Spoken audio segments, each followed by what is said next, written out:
A new era in late show history is kicking off with the new host, Stephen Colbert. He got groovy and got Clooney for his big debut.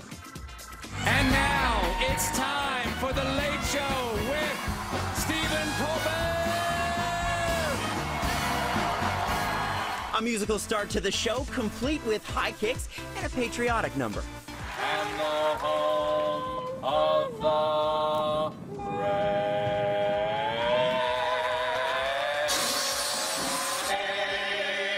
Plus a cameo from pal Jon Stewart. Play ball! And a salute to the Late Show's former host. And not replacing David Letterman.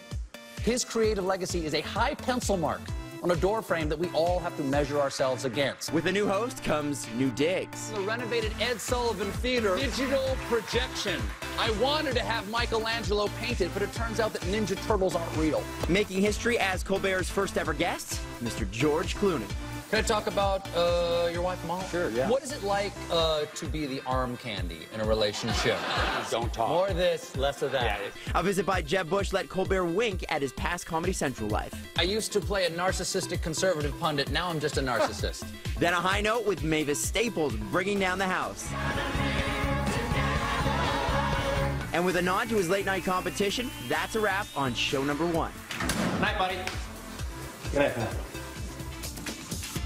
The curtain goes up on the Toronto International Film Festival tomorrow, and it's always a major draw for A-listers like Sandra Bullock. Now we're getting a first look at her latest flick. Our brand is Crisis.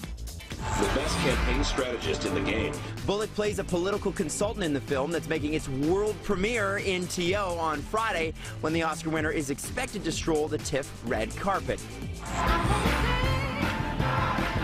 One movie that won't be coming to TIFF is Amazing Grace. The Aretha Franklin concert doc was just pulled from the lineup amid a legal battle over footage rights between the singer and the flick's producer.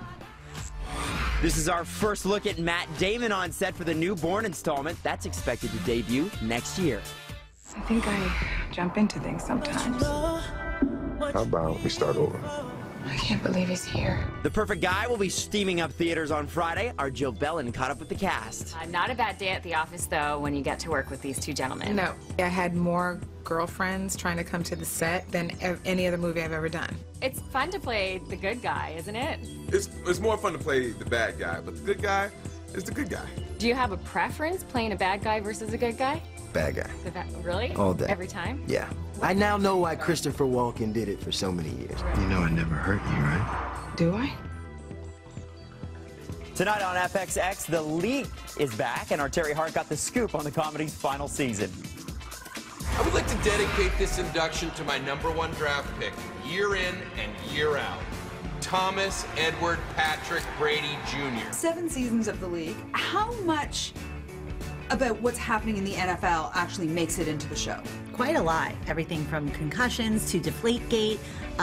There's no scandal that's happening in the NFL that we're not going to touch. When we pitched the show and, we said it's going to be about a bunch of guys in a fantasy football league, everyone kept asking us, like, well, boy, that seems so niche. And we're like, well, 35 million people play fantasy sports. And now it's almost 60 million. Now it's almost 60 million. So what do you think, Marshawn? I'm just here so I won't get fined.